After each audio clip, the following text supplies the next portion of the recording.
wardegdega daawadayaal dowladda federaalka ee Soomaaliya ayaa maanta ku dhawaaqday in laga bilaabo maanta in uusan jirin wax la yiraahdo madaxweyne maamul goboleed wax la yiraahdo oo loogu yeeri karo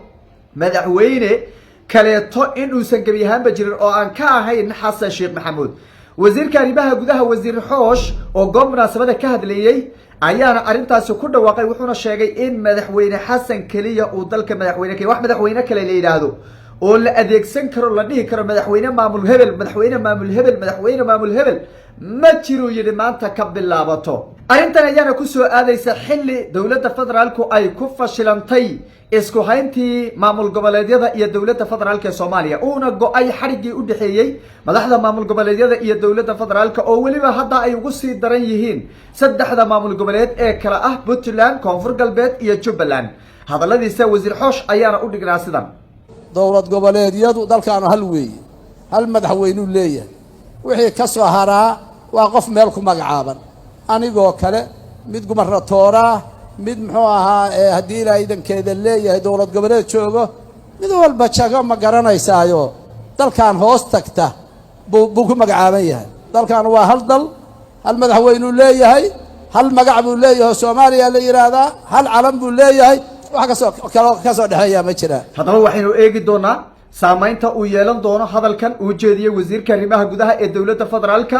culaysyada siyaasadeed ee uu soo kordhin doono khilaafyada maamul goboleedyada iyo dowladda federaalka gabadhaca siyaasadeed ee madaxweyne Xasan Sheekh Maxamuud iyo xukuumaddiisa wasiiradan isgaramyaaca ee ninba meeshuu rabo iyo wuxuu rabo uu ku hadlayo ee uga sii daraya hanaanka geedi socodka siyaasadeed ee maamul goboleedyada iyo dowladda federaalka ayaan qodobkeena koobaad ku dul istaagi doonaa qodobkeena labaad weerarkii iyo aflagaadadii iyo afduubkii loo geystay xildhibaanada iyo siyaasiyiinta iyo shacabka Koonfur Galbeed ee madaxda dowladda federaalku ay u geysteen saameyn noocee ayay ku yeelan kartaa wada socodka iyo sidoo kale hanaanka siyaasadeed ee maamul goboleedyada iyo dowladda federaalka ama maamul goboleedka Koonfur Galbeed iyo dowladda federaalka mowqif noocee ah ayay qaadan karaan oo laga sugi karaa maamulka Koonfur Galbeed iyadana waynu eegi doonaa waxaan dhinaca kale dul istaagi doonaa xaaladda Koonfur Galbeed iyo dowladda federaalka oo meeshii ugu xumayd maraysa khilaafkii oo waji kala yeeshay iyo sidoo kale shirar ka socdo magaalada Baydhabo ee caasimadda ku meel gaarka maamulka Koonfur Galbeed ayaan iyadana dul istaagi doonaa soo dhawaada muuqaalka like saara aragtidina noo reeba qaybta commentiga aynu ku bilownay wasiirka arrimaha gudaha ee dowladda federaalka Soomaaliya wasiir Xoosh oo maanta hadlayay ayaa hadalkii aad dhageysateen ku dhawaaqay wuxuu yiri maanta laga bilaabo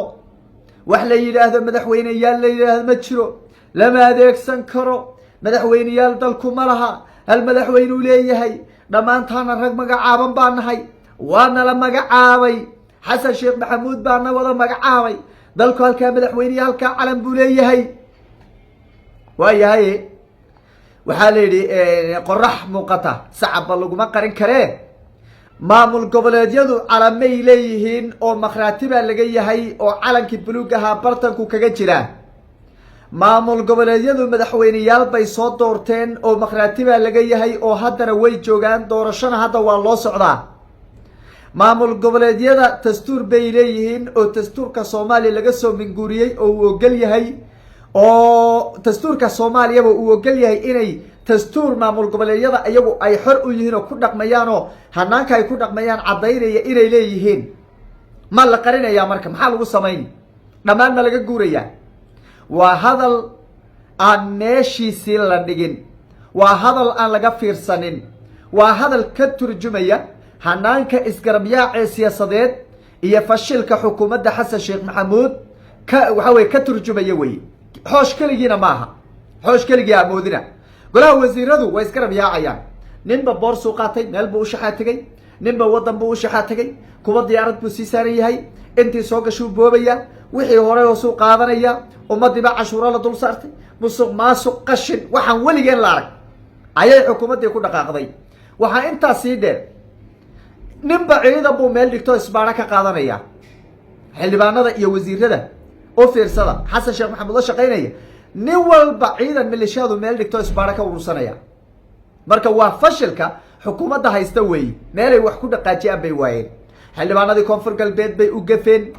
way la dagaalameen diyaaraday ka hakiyeen dareer laga joojiyey qaar baa lagu xanibo ku xaniban magaalada muqdisho lee dhinac uma bixi karaan qaar baa waxa weeye loo hanjabay loo caga jugleeyey shacabkii baa loo gafay xabashi baa garaciin xabasho ay dhashay baa la yidhi si walbaa la yeelay wax walbaa la sameeyey way kasii daraysaa xaaladii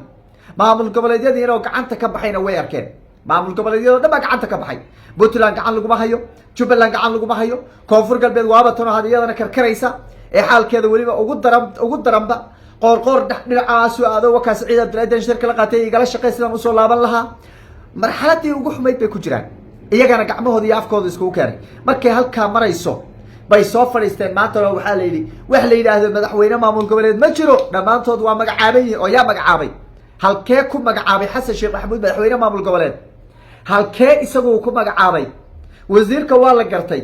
xasan baa u yeedhay xamza loo gudbiyey soo magacow ninkaas baa la yidhi xasan iyo xamza ka tashaday iyagaa magacowday waa sax waa la gartay laakiin qoorqoor yaa magacowday lafta garen yaa magacowday deni yaa magacowday axmedoobe yaa magacowday ninka la yihahdo cali guudraawe firdhiye yaa magacowday qaabkay doonaanba ha ku imaadaane kuma aysan imaanin dhammaantood qaab dowladda federaalku ay doonayso kuma aysan imaanin waxa weeye la tashi madaxweyne madaxweyne dowlad federaal kuma aysan imaanin farmaajaysa ku imaanin la tashi farmaajaysa ku imaanin la tashi waxa weeye xasan sheekh maxamuud baysa ku imaanin kuma aysan imaanin walow laga yaabo madaxweyneyaasha qaarkood farmaajo inuu ku lahaa waxa weeye awood uu geliyey oo rag saaxiibo oo dee uu soo saartay oo kaalmeeyey uu ahaa haddanana waxa weeye rag maamul goboleedyo oo bulsho matala weye bulshada intaa leeg bay matalaan dastuur bay leeyihiin waxa weeye xeerosaad bay leeyihiin nidaam bay leeyihiin bulshaa sugaysa hadalkaa marka hadalkiisi lama dhigin waa nin oday ah oo siyaasi ah oo bacaaciska yidhi sida laxdii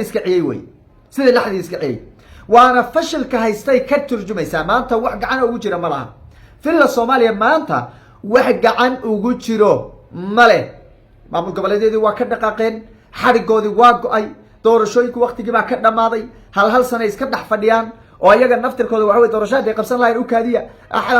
sidaan ma yeelaynaa si u lahaa ayaa waxa weeye hal sana ay sii marayaan maamul goboleedyada dhan dhammaantood waqtiyada waa ka dhamaadeen hal sana ay marayaan iyadoo se ay jirtabu haddanana uusan gacan ku haynin hal qof oo saaxiib lah waa fashilkii ugu weynaa abid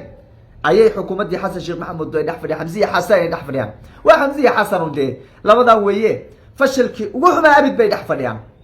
taasi waa hadalkaa la iska soo tuureen micno aan ku fadhinin ugana sii dari doono xiisada kala dhexaysa maamul goboleedya taasay uga sii dari doontaa way ka sii dari mooyeene kama soo raynayso taasi horta waa midda kaleeto gafkii iyo aflagaadadii iyo weerarkii loo geystay xildhibaanada koonfur galbeed maxay noqon doontaa dhaxalkeeda saamayn intee leeg bay yeelan doontaa horta middan la yskagama hari doono waxayna noqon doontaa midda ugu saamaynta badan bay noqon doontaa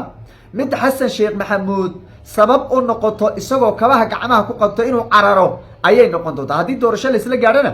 xasan way u dhamaatay sababtoo ah doorasho qof iyo codaan qabani xagee lagu qaban doorasho qof iyo coda halkee lagu qabani idinagaaba ne halkee lagu qaban puntland waa diiday koonfur galbeed waa diiday jubbaland waa diiday qoorqoor isagana dee ilmaadeernimihii waxbuu yaro xiirinaya isaga naftigiisa laan hadaanu saaran yahay yaa doorasho qof iyo cod yaa u qabanaya yaa kula heshiinaya yaa la fadhiisanaya cid la fadhiisanaysaa ma jiro hadday imaato marka baarlamantariya ay noqoto baarlamaanka dooranaya ay noqoto oo baarlamaanku xubnaha waxa weye legislate oo baarlamaanka soomaaliya ay doortaan oo doorasho noqoto madaxweynaha inay doortaanna barqib xataa wareega koowaad kama soo gudbayo wareega koowaad marka caqabada markaa ka imaanaysa iyo saamaynta ay yeelan doonto ma aha keliya in xidhiirka la ysku jaree waxay saamayn doontaa rajada uu ka qabo siyaasadda soomaaliya inuu mar kale soo istaaga xasan sheekh maxamuud taas bay saamayn doontaa isagoo kabaha gacmaha ku wata ayuu carari doonaa xasan sheekh maxamuud daaqada ka bixi doonaa oo xataa sabab u noqon doonta inuusan muqdisho xataa inuusan ku istaagin waa saamaynta ay reebi doonta way yeelan doonto xildhibaanada la xanibay waxba maaha muqdisho iska gelayaan guryahooda gelayaan ciidamadooda u yeedhanayaan dhalinyaradooda ciidanka ku jira oga yeedhanaya kuwaasa waardeynaya wax dhibada maaha qofkii dhintana waa dhintay inta nool baa talinaysa haddii la laayo xataa inta nool baa talinaysa shacabkaa loo gafay xildhibaanada la weeraray la afduubay diyaaradaha laga celiyey garoonka laga celiyey la diiday inay deegaan doorashadooda ay u safraan gafka iyo aflagaadada reer koonfur galbeed loo geystay waxba aan loo reebanin saameynteeda waa la ogaan doonaa go-aanka reer koonfur galbeed siyaasiyiintooda iyo waxgaradkooda iyo xukuumadduna waa mid wey ninka mucaaradkee maanta intuu dhinac uga baydho dhaho dowladdu way saxnayd ninka yidhaahdana meeshuu tegi lahaa baa la rabaa meeshuu biyo ka cabi lahaa baa la rabaa meeshuu usoo tartabi lahaa baa la rabaa meeshuu xil ka soo raadsan lahaa baa la rabaa taas baa u taalla shacabkii iyo dowladduna way midaysan yihiin waa dowladda koonfur galbeed iyo shacabkeedu waa midaysan yihiin arrintaas meel xun bay naga taabatay shacabka koonfur galbeed ay ka taabatay wax loo dulqaadan kara ma aha wax loo dhegaysan kara ma aha wax la sugi kara ma aha wax laga aamusi kara ma aha wax indhaha laga fiirsan kara ma aha mawqifka aan qaadanay ee ah inaan xiriirka u jarno xasan sheekh maxamuud kaas ubaana mawqif noo ah mawqif kale ma jiro mawqif kale oo aynu sugayno ma jiro etoobiya oo aan cadow ahayn oon ogsoonayn ayaba na walaalay xasan sheekh maxamuud baa nagu qasbay inaan garab saarno maanta aan dhahno etoobiya fiican isaga qasab buu nagaga dhigay waad ogsoonaydeen meeshan waxaan markaa usoo fadhiisanayay etoobiya uma wax ka sheegi jiray laakiin maanta ka dambaysa waxba kama sheegayo waxaaban ogaadayba in cadowtinimada iyo dhibaatada bulshada soomaaliyeed iyo midnimada waxa weeye soomaaliyeed dadka burburinaya iyo meesha laga burburinayaba xamar ay tahayba mas-uuliyiintiiba ay maleegayaan maxaa aniga dusha iga saareen marka midnimo ka shaqaynta